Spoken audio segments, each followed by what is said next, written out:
What's going on, everyone? It's I Eat Civics, and we're going to be checking out my new Necromancer, Immortal Necromancer, we're going to call it, because this is the spiritual successor to my Immortal Warden build.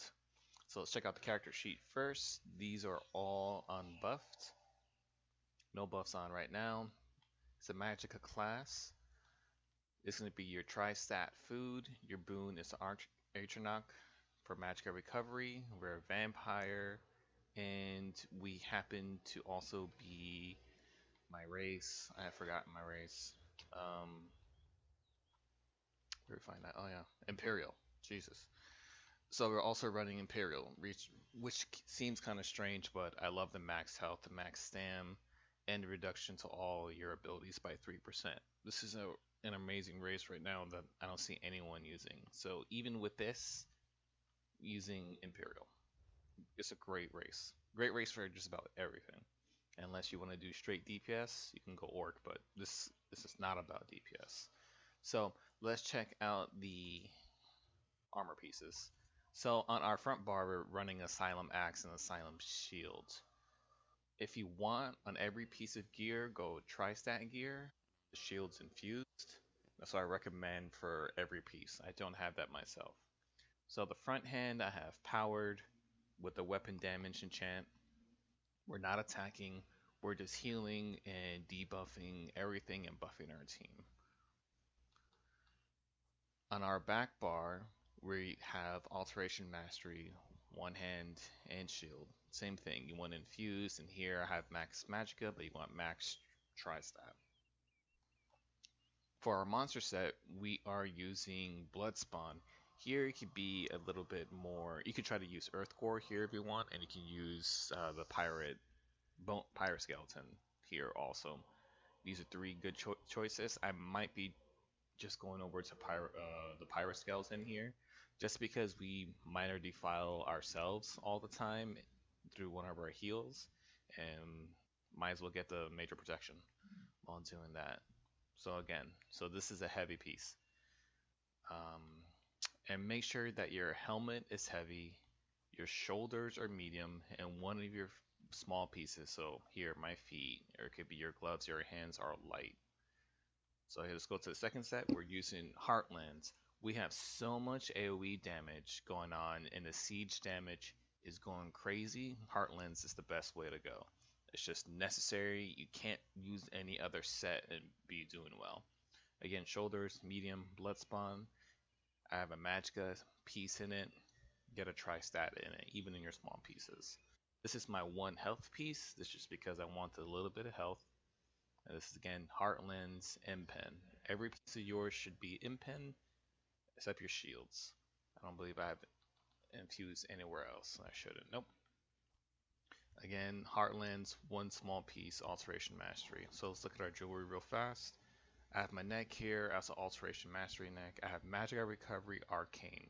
We are a Magicka class, we can use a lot of Arcane.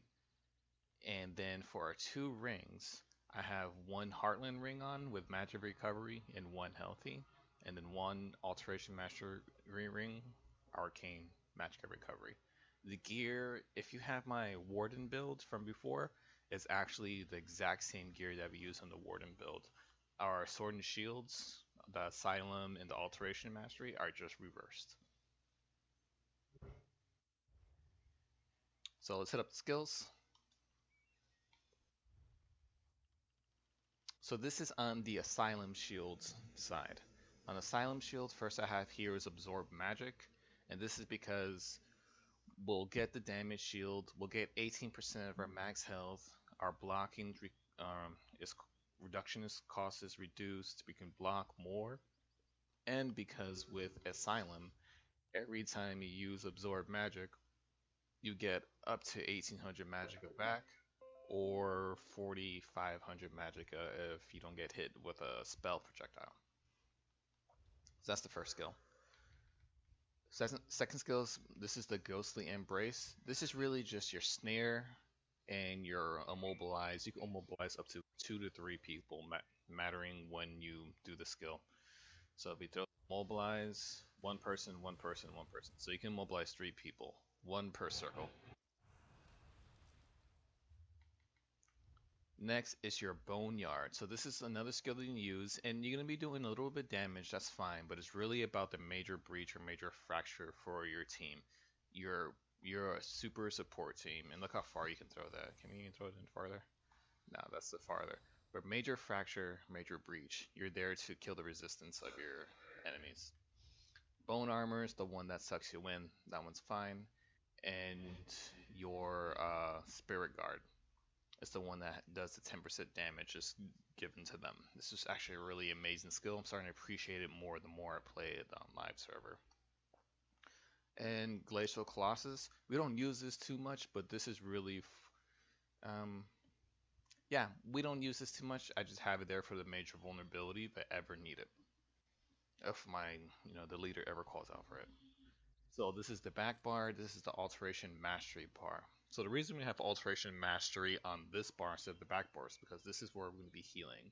So this is a resistant flesh. This is a nice heal. This is where we get our minor defile on ourselves. This is where you want to use. This is why we should really be using Pirate Skeleton.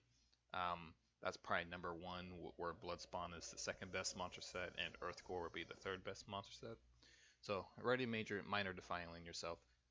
Use Pyroskeleton. I'm going to change it over. And also you grant whoever you heal spell resistance, or sorry, physical and spell resistance equals a half of the amount healed. So the biggest crit I've seen is around 10, 11k. So you can give people up to 5k resistance on spell and physical resistance. It's really, really good. Expunge and modify, just abuse the skill. It's just free resources, and the cost of all your abilities are reduced by another 3%, which stacks on top of your Imperial, which is the 3%, and your Alteration Mastery, which is another 6%. So this is a lot about cost reduction with a high Magicka, because when you're buffed, Magicka recovery, yeah, almost 2200. You can do a lot of things in a short period of time. All right, back to skills. Enduring death, this is an AoE heal. You need a corpse. This is just a nice heal. I just got a corpse. AoE heal. And you can spam this as much as you need. When you're fighting in fields, you can move it around. Necrotic Potency. So this is a great way for us to get our ultimate back. It's nice to also have it when you're healing, you get a little bit of damage reduction, but this is really about gaining 6 ultimate per corpse, so you can go back and do the renewing animation, which is just a res. This is the one I really hold on to. I hold on to it and wait until my team's in trouble, throw down that res. And my favorite skill out of all this is the remote totem. I mean, this sphere, so I could show you the range of it. It'll be a little bit longer when I get I'm only level 9 on assault and all that, so my skills aren't at full range. You'll get a couple more meters. But this is where you can just throw the fear wherever you want. So if you're at a gate and you're defending a choke point, you can be very far and throwing down that heal. Your teammates are there, you can do that heal, and you can do the bones all in one spot. It's pretty brilliant. And as I said, ultimate Glacial Colossus. There are no, you want to be, since we are running a 5-1-1, so 5 heavy, 1 medium, 1 light, put all your skills in here. Vampire, just fill out Vampire as it's leveled. Undaunted, always have it. Assault and support, you just don't need the first, you don't need Magicka Aid. We're not going to have a skill on there. If you don't like that AoE fear for some reason, you can run Time Stop, but the AoE range fear is just better than Time Stop for us. So that's really it for the skills. It's pretty simple, straightforward. You're healing on this bar, one AoE CC, and on this bar you always have this up, the absorb magic up, so you have Magicka. Always self buffed, and I'll mobilize and do some minor fracture. That's it. Champion points. So I have 35 into Warlord. 15 to Sprinter, and 35 into Siphoner. If you really don't like Siphoner, you can use these 35s. You could throw into Sprinter if you want. Um, I have fun attacking. I like being up front a lot. Especially with this build, we have so many hit points. We have a lot of resistance. We can be up front to fight.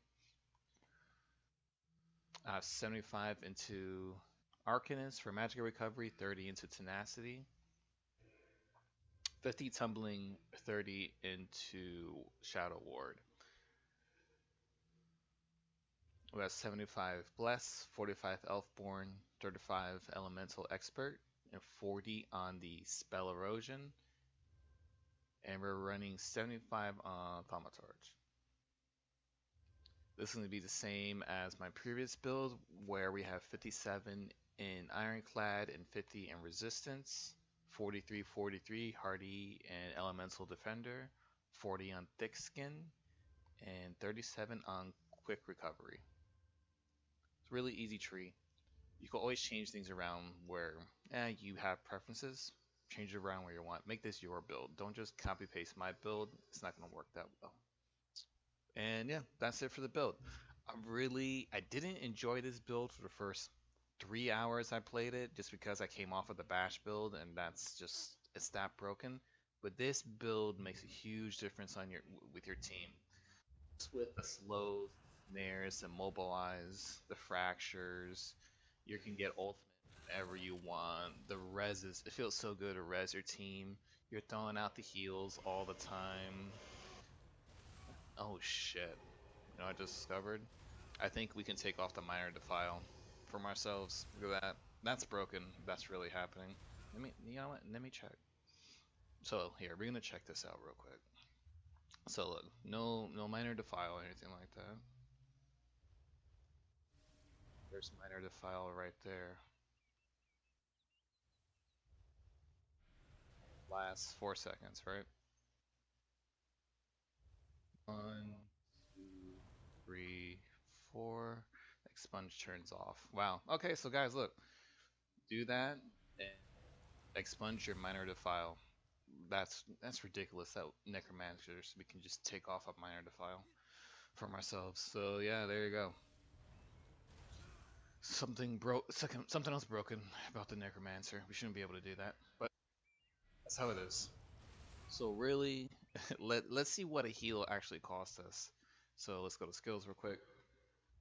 So this heal costs 3,700 magicka, and then we'll get an extra 500. We'll get 500 magicka back.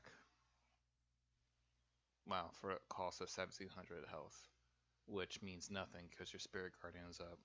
Okay, so this skill only costs 3,200 magicka because you just heal, expunge, heal, expunge. Cool. Well, thanks for discovering that with me. If you like this build, like, share, subscribe. I'm going to be doing a lot more builds. I have a hit point tank build coming up. I have a stamina DPS build coming up. I have a Magicka DPS coming up. Bash build is already out there for BGs and for the Cyrodiil. Yeah, and let me know if you have any other builds that you want for Necromancer, and I'll catch you all next time.